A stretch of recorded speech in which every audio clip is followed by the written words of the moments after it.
Kıymetli izleyenler, herkese merhaba. Yayınıma hoş geldiniz. Bir paylaşımla daha sizlerle birlikteyiz.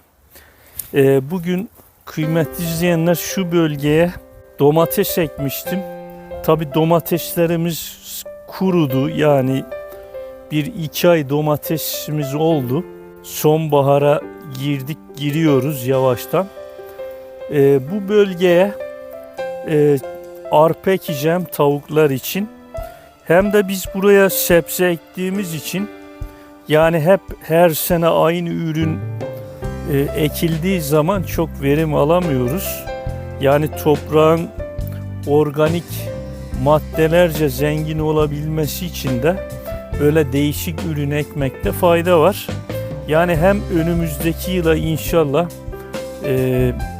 buralara sebze dikersek toprağımızı organik madde bakımından zenginleştirmiş oluruz. Yani nadas gibi de bir şey aslında bir yönüyle. Yani değişmeli ürün ekmek. Onu yapmış olacağız. Hem de tavuklarımıza yem üretmiş olacağız. Yeşil.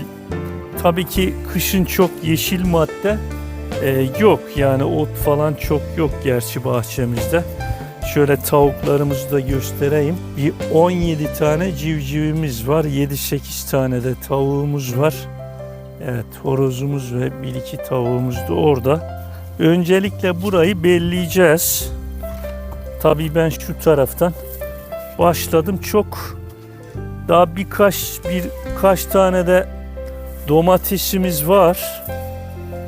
Tabii ki bunları da aslında çok üzerinde şey yok ama şu şekilde belleyeceğim. Tabii şey gibi çok derin yapmayacağım. Sebze dikerken bellediğimiz gibi çok derin olmayacak. 15-20 santim, 10 santim. Aslında arpa 3-4 santimde de itebilir. Hiç sıkıntı yok. Evet. Beli kullanıyoruz tabii ki. Kazabiliriz de ama buralara karık yapmıştım. Tabii şuralar karığımızın üstü, buralara da ekeceğim. Şöyle karığı bozuyorum hafiften. Çünkü buralara da ekeceğim, yani arpa. Kışın tavuklarımıza yiyecek olacak inşallah. Kıymetli izleyenler, ben belleme işine devam edeceğim. Tabii ki ekim aşamasını göstereceğim. Belleme işi bittikten sonra buralara gübre falan atmayacağım. Ben daha önce hayvan gübresi koymuştum. Yani yapay gübre de atmayacağım. Hayvan gübresi de. Zaten tavuklara yemlik arpa ekeceğim. Onun için çok da gerek yok yani. Evet, ben bellemeye devam edeceğim.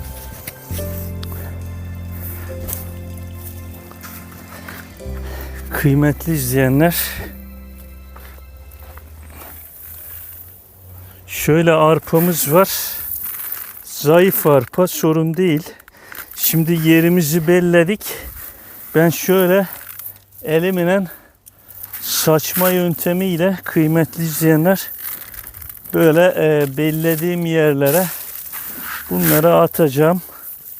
Ondan sonra da tırmıkla buraları karıştıracağım hafiften. Ondan sonra da sulamamız gerekiyor çabuk bitmesi için. Evet, şöyle. Tabii açıkta kalanı kuşlar yiyebilir. Kapatabildiğimizi kapatacağız. Evet. Şimdi şu karıklara da atıp dibini karıştıracağım kıymetli izleyenler. Çünkü Arpa kışın da olur. Buraları hafiften karıştırdığım zaman biter. Yani alt tarafta biberlerim var. Onlara da atacağım. Evet.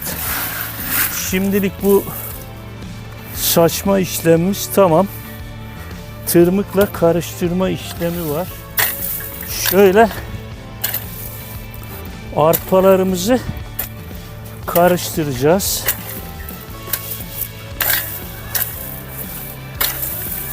Evet, şöyle. Şuralarda yağmur yağar ya bitebilir eğer sulayamazsak karıklarımızın kenarları. Evet, şimdi ben suyu şu kısımdan verdim. Sulanıyor bunlar. Evet, şöyle hafiften karıştırdığımız zaman yeterli.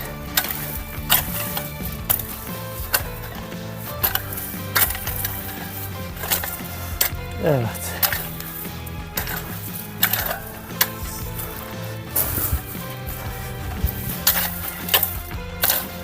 Evet, şu tezekleri de ezmemiz lazım şu şekilde.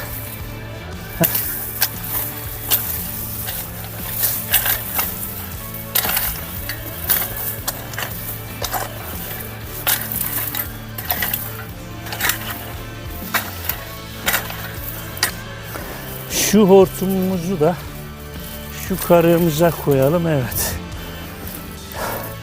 O da orayı sulasın. Yağmurlama da yapabiliriz. Karıkları bozduk biraz. Hortumla sulayabiliriz parça parça. Tabii yağmurlama da olabilir. Karıklarımızı tesviye ettik. Suluyoruz. Can suyunu veriyorum şöyle. Gördüğünüz gibi şu şekilde sulanıyor. Üst karığımızı yine tırmıkla tesviye edeceğim. Patlıcan ve biber karığına da attım. Şöyle dipte görüyorsunuz, onları da kazmanın ucuyla karıştıracağım yine. Alt karıklara da sonra ekeceğim kıymetli izleyenler. Çünkü onlar Ekim sonu gibi, Ekim 15'ten sonra bunlar artık Ekim ayı havalar soğur. Bunlardan verim alamayız, biberden, patlıcandan. Bunları da sökeceğim ama sökmeden önce oraya da arpa ekmeği düşünüyorum tavuklar için. Tabii ki arpa yumurtlayan tavuklar için iyi olmaz ama tabii onları kışın bırakacağız sebze olmayacağı için bahçemizde. Hem burada yetişen arpaları yerler. Bir de benim civcivlerim var. Onlar için daha iyi olur arpa. Kıymetli izleyenler. Tabii ki son şeklini de, yani yeşil halini de sizlerle paylaşacağım. Yem tabii ki pahalı. Hayvancılık ve yani tavuk besiciliği yapıyorsak, tavuk besliyorsak yumurta için ya da etli için yem büyük bir para. Yemi ne kadar yem maliyetini düşünürsek karımız da o kadar artar. Tabii biz ticari maksatla yapmıyoruz ama yumurta kalitesi açısından da tavukların çeşitli yemlerle beslenmesi güzel bir şey. Evet, arpalarımız bugün bir haftalık oldu. Şöyle tekrardan suluyorum. Dün değil önceki günde sulamıştım. Tabii tavuklar için ekmiştik bu arpalarımızı kıymetli izleyenler. Bugün 8. gün, geçen cuma ekmiştik. Maşallah bir haftada bu hale geldi. Tabii başka kışlık tavuklar için başka kışlık şeyler de ekilebilir aslında. Tabii yonca ekilebilir, fi ekilebilir. Ama benim elimde arpa vardı. Kıymetli izleyenler, ben arpa ektim. Başka şeyler de ekilebilir. Belki yoncayı daha çok yer. Tabii o konuda şeyim yok, deneyimim. Tavuklarımız için herhalde bir haftaya tavukları bırakırım kıymetli izleyenler buralara. Tabii fazla tavuğum yok. Şu daha önce de ifade etmiştim videomuzun baş taraflarında. Şu altta biberlerimiz var. Patlıcan ve biberlerimiz. Onların dibine de ekeceğim. Şu anda Eylül ortası gibi. Bugün ayın 13'ü galiba. Tabii bir ay sonra artık sebzeler olmaz. Tavukları yani buraya ben yavaştan bırakacağım. Onların dibine de ekeceğim. Bir paylaşımı daha burada noktalıyoruz. Yorum, öneri ve görüşlerinizi bekliyorum. Bir sonraki paylaşımda görüşmek üzere. Hoşça kalın.